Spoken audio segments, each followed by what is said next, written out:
እኮ እናንተ አታምኑኝም እንጂ እንቅልፍ እያዳፋኝ 3 ልጅ ደከመኝ ስራ እየሰራሁ ማንም ስራ ያላለሽም ልጆቹን አሳድጊ ያ ስራ ያለሽ ሰው የለም። ከዛ ላይ ደግሞ አዲስ ባህሪ አምጥተሽ ቲክቶክ ላይ ነው የምትዩ ሰውን የምትሳደቢው። እኔ ልጆቼ ክፉ ቦታ ላይ በዛ ነው አሉ ልጆቼ ክፉ ቦታ ላይ እንዲወድቁ አልፈልግም፣ ልጆቼ ሰው እንዲጠላቸው አልፈልግም ብሎ አሉ። ቁጭ አርጎ አሉ በሽምግልና የተናገረ ያ ቤታየሁ እንኳን ደስ አለሽ። ሁላችሁም የእንቁርቴ ወዳጅም የሆናችሁ ጠላቶች ልጇን ተቀምታለች። ለማንኛውም እዚህ ሀገር ባለችው ልጅ መቀማት ስትስቅ የራሷን ልጅ አስረክባ አሁን እኮ ነው አሁን እኮ ነው የወሰደባት። ገና አይዶን ስንት ቀን እንደሆነ ደንግጣለች አሉ። አሁን ቫኬሽን ትላለች። የምን አባሽ ቫኬሽን ነው? ባይ ባይ you are not more mama, you are not more mother. እንቁርቲ you are not mother። በቃ ልጅ አባቱ ጋር ካደገ አለቀ። ገና ያንቺን ታሪክማ እኔ ነኝ የማወጣላችሁ ጋይስ። የዚችን ሴትዮ ታሪክ እኔ ነኝ የማወጣላችሁ። በቃ ይሄንን ነው። ቴንክ ዩ ማን ነበር ስሙ? እናቴ ስሙ ጠፋኝ።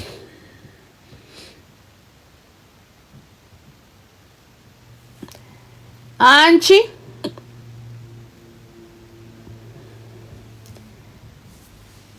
ምን አይነት ምንድነው? ልጆችን ማጣት ከባድ ነው። አሁንማ በቃ ይለይላታል እንዴ! በገዛ እጇ ነው። በገዛ እጇ እኮ ነው። አርፋ አታሳድግም እንዴ? አርፋ ቁጭ ብላ ተከብራ እዚህ ቲክቶክ ላይ እየተዘፈዘፈች ከማንም ወጪ ወራጁ ጋራ እያወራች ከማንም ጋራ ወደዚህ ወደዛ እያለች ያ ደግ አረጋት። የሰው ልጅ አርፎ ልጆቹን ቁጭ ብሎ ያሳድጋል። በቃ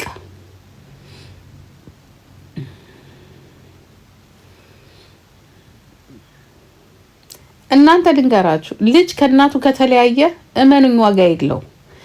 ሰው መማር አለበት። ገባችሁ? አንዳንዴ ችግር እንደኔ ያለው ችግር፣ ድህነት፣ ወይ ጸብ፣ ቅጥቀጣው፣ አለመግባባቱ ሊያለያያችሁ ይችላል። እሷ በጣም ቆንጆ ቻንስ ነው ያላት። አሜሪካን ሀገር ነው የምትኖረው። ልጆቿን እቅፍ ድግፍ አርጋ ስታገኝ ሰርታ መቼስ የቤት ክራይ ምናምን ብትለው የሚከለክላት ሰውዬ አይደለም። ምክንያቱም ሰውዬው ትንሽ ስራዎች ምናምን አሉት። ገባችሁ? እሷ ከእሷ ጋር እኮ ምርር ብሎት እኮ ነው ኢትዮጵያ የገባ እኮ። እሷን እኮ ላለማየት እኮ ነው ኢትዮጵያ የገባ። ታውቃላችሁ? ይሄንን ከእሷ ጋር ኮፒ ሊንክ አድርጉልኝ። ከእሷ ጋር ላለመኖር በቃ ምርር ስታረገው እኮ ነው ተነስቶ ኢትዮጵያ የገባው። ያ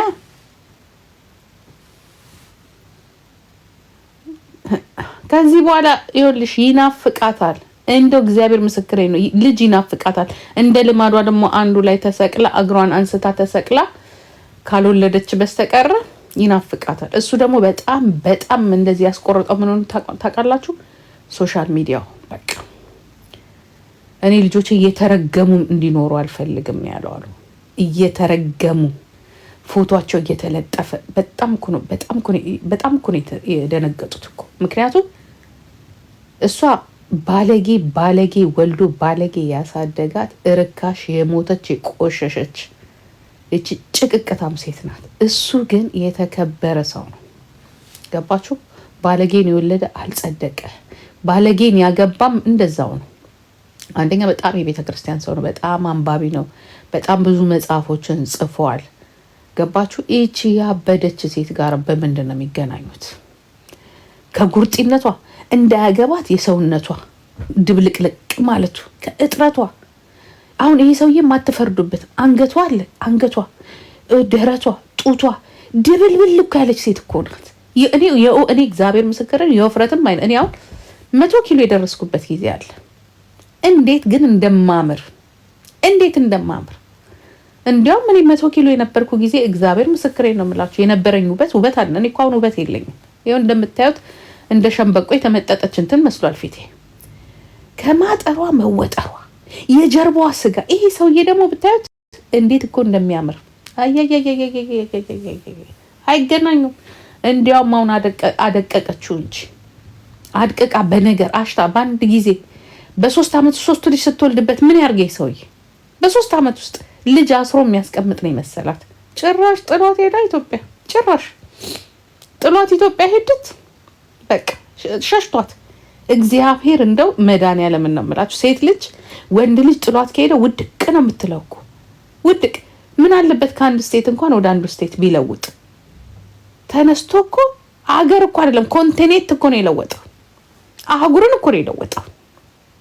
አህጉርን እማላያት ጸበል ነው የገባው አሉ። ጸሎት ነው የተደረገለት አሉ። እዛ ሲገባ ቤተሰቡ በሙሉ ጸሎት ወስዶ አሉ። ተስርስር አድርጎ አሉ። ጸበሉ አልቀረ፣ የእመቤቴ እምነት አልቀረ አሉ። የገብርኤል አልቀረ አሉ። በደንብ አድርጎ በእምነት እሽት አድርጎ መሬት ውስጥ ቀብረው ነው አሉ። በቃ ያለብን መንፈስ በሙሉ እመቤታችን ታውጣለህ። ሰውየው ጴንጤ ነው ግን ጌታ ኢየሱስ ክርስቶስ መስጊዱ ማን ነው ሼኩ አልቀረ፣ ሲያጠምቀው ሼኩ ራሱ አልቀረ አሉ። በእንትን በሀዲስ ጀርባውን ተመተዋሉ።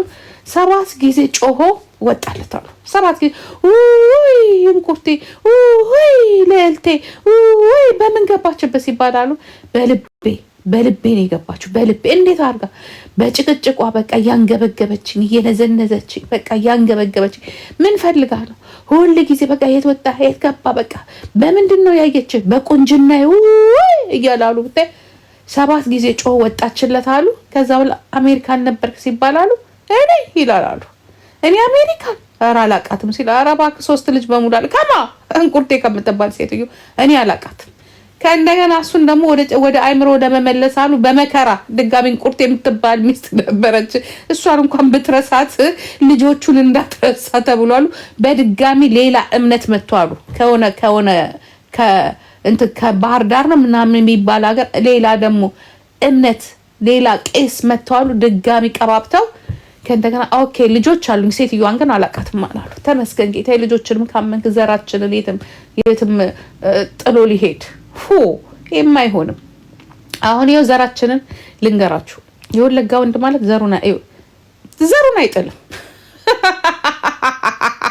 ጀግና ነው። እስቲ ለዚህ ባል አጨብጭቡለት። ስለምቁርት ይባል አንድ ጊዜ አጨብጭቡለት። ጀግና ነው አይደለ? አጨብጭቡለት እስቲ አንዴ ለእንቁርት ይባል ልብ ስጡ ለእንቁርት ይባል። ጀግና ፍልቅቅ አርጎ እኮ ነው በቃ ንጥቅ አርጎ በኢትዮጵያ አየር መንገድ እኮ ነው ቀጥ ብሎ የበረረው 3 ልጅ ይዞ። አስባችሁታል? በፖሊስ ምን ብሏት እንደሆነ በምን ታውቃላችሁ? አይ ቫኬሽን ናቸው ያሉት። የት እንዳሉ አልናገርም። እኛ እንነግርሻለን እስከነ ቤት ቁጥሩ። እከካ ኢዲየት አራው አልቅሺ ጸባሽን ካሳመርሽ ይመለስልሻል። ካልሆነ ግን እኔ ጂጂክ ያስተላልፌያለሁ። ጨርሰናል። አይመለሱም። ኢትዮጵያ ናቸው ከአባትና ከአባት ቤተሰብ ጋር ጀግና የኔ ጌታ እንኳን የኔ ደሙ እንኳን ወለጋ ሆንክልኝ። የት አባቷ እቺ ወሮ በላ ጉርድ በርሜል የተቆረጠ በርሜል የሊጥ ማብኪያ የት አባሽ ሰራልሽ? እኔን ስትነኪ የሚወድ ይመስልሻል እንዴ? ደሙ እኮ ነኝ ከአንቺ እኮ ነው ቀርባለሁ። አንቺ አህያ እንዴት እንደሚወደኝ አልነገረሽም እንዴ? አይስበር ሺዝ ዋን ኦፍ ነው የሚለዋል። ዋን ኦንሊ ዋን በቃ ከሴቶች አንደኛ አንድና አንድ ያለች እናት ይላሉ። ያለው ጭቅጭቅ አሉ ከእሷ ጋር የኔ ነገር ሲነሳ እንቁርቴ ልዕልቴ ልጇን ተቀማች። ደግሞ እግዚአብሔር አይጣል ሄዳ እንኳን ተመላልሳ እንዳታይ። አቤት ውርደት ሂጅባት ቤታዮ እልልልል በሉ። እግዚአብሔር የልጅ ናፍቆት አይግደላቸው። እኔ አውቀዋለሁ። ተቀጭ በልጅሽ የኢትዮጵያን ሕዝብ እንደበጠበጥሽ ሴቶችን ለዲቦራ በሙሉ ንገሯት እንዳታይ ልጆቿን። አቤት ለማየት ከፈለገች ትኬት የሚባል ነገር አለ። ልጅ መዳሰስ አይቻልም። በቃ አይዳሰስ አይበላ። እንቁርትዬ እጓጉችዬ አቡችዬ አሙችዬ የሉም፣ ሄዱ። 3ቱም ሄደዋል። አለቀ። ኢትዮጵያ ናቸው። በሰላም ያድጋሉ። ዘራችንን አትርፈናል። ለቀቀች እኮ ልጅ አላያችሁም እንዴ? በአይ ስትለጥፍ በአይ እኮ ትለጥፋለች እኮ አላያችሁም እንዴ? ሰሞኑን እናንተ እኮ አልገባችሁም እንጂ ትክዝ ፍዝዝ እኮ ብላለች። እኔ አልናገርም ሰውን። እኔ ቤተሰብ ያስጠንቀቆኛል። ቆዩ እኮ ካስጠነቀቁሽ ተይ ሰው አትንኪ፣ ጠላት አታምጭብን፣ ልጆቹን አንድ ነገር ይሆኑብናል ተይ ስትባይ አልሰማማልሽ። ሰውዬው ወንድ ነው፣ ጀግና ነው እንዴ። አንቺ ባጠፋሹ ለምንድን ነው ልጆቹ የሚቀጡት? አፈር ቢያፈር ያስበላሽ። አንቺ ላይ ይዛው አንቺ ላይ ይምጣ። አንቺ ድብን በይ፣ አንቺ ሬሳሽ ይውጣ። አንቺ በሄድሽበት ቅሪ። ልጆቹንስ አይንካ፣ ልጆችሽና ባልሽን አይንካ። የእሱ ልጆች ደማችን ናቸው። አንቺ ግን በወጣሽበት ቅሪ፣ ፈርሰሽ እስከ ሆድሽ ፈርሰሽ ቅሪ። አሚን በሉ። አሚን ያስቀርሽ፣ በወጣሽበት ያስቀርሽ። ቲክቶኩ ሰላም ያገኝ። አንቺ ጭቅቅታም እድፋም፣ አንቺ ድፋም። እልል በሉ እንጂ እናንተ እልል በሉ። እንደዚች አይነት ባለጌ ያጋጥማችሁ። ኧረ በኢየሱስ በህይወቴ እኔ በጣም መጥፎ ሴቶች አይቻለሁ። በጣም አስቀያሚ ሴቶች አይቻለሁ። ምክንያት ይኖራቸዋል። ምናልባት ኦሮሞ ሊሆኑ ይችላሉ፣ አማራን ሊጠሉ፣ አማራ ሆኖ ኦሮሞ ሊጠሉ፣ ትግሬ ሆነው የፖለቲካው ብሔርተኝነቱ ምናምን ሊያጣላን ይችላል። ይቺኮ አደገኛ ሴት፣ በቃ አደገኛ ሴት ማለት ይችላል። አደገኛ ሴት። ጉድ ሞርኒንግ ካርሎስ። አደገኛ ሴት ለራሷ ቤተሰቦች አትሆን፣ ለባሏ አትሆን፣ ልጆቿን በስነ ስርዓቱ አታሳድግ። ስትሰሙ እኮ በቃ ለነገሩ ምን ዝፍዝፍ ከየት አባቷ አምጥታው ነው?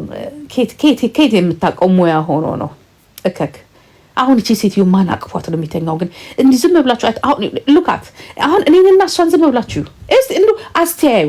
እኔ በ40 ምናምን ዓመቴ እሷን ያው አሁን እሷ 30 ምናምን ዓመቷ ነው። 39 ናት 30 ስንት ናት ደግሞ? በመጨረሻው እኮ ነው ፍሬዋ የሰራው ተንቦቆቃ ማለት ነው። የመጨረሻ በቃ የመጨረሻ ጆከሩን የሳበችው ልጅ ለመውለድ እንጂ እኮ ለዛ እኮ ነው ያፈጠነችው 3 ልጅ። እና እስቲ አስቡ አሁን ማን ነው በተፈጥሮ ተውት፣ ሜካፑን ምናምን ተውት፣ የአይን ቅዳችን፣ የአፍንጫችን፣ ሴክሲነታችን አሁን እንደሱ የኔ ፊት ጎርጎድ አጥንቱን ይዩት፣ ከዳርና ከዳር ያለውን አጥንት የእሷን ይዩት። የእሷ ያኮረፈ እምስ ነው የሚመስለው እኮ ጉንጯ ዝርግፍ ብሎ በዚህ በኩል አንድ ከንፈሩ፣ በዚህ በኩል አንድ ከንፈሩ፣ ፊቷ ራሱ እምስ እኮ ነው የሚመስለው። አሁን እምስ በጣም ነው የሚያስጠላው አይደለ? በቃ የእንቁርቲ ፊት እኮ ማለት እኮ የወፍራም እምስ አይታችኋል? በቃ እሱ ያኮረፈ ኩርፍ ያደረገ በቃ ምን በቃ ምሳዬንም ቁርሴንም አልበላው ያለ እምስ እኮ ፊት ናት ያላት እኮ። ወይ የበሰበሰ ማንጎ የምትመስለው። አሁን እኛ ሀገር ወለጋ ማንጎ ብስብስ ብሎ በየመንገዱ በቃ ራሱ ናት የበሰበሰው ማንጎ። ቱ የበሰበሰ ማንጎ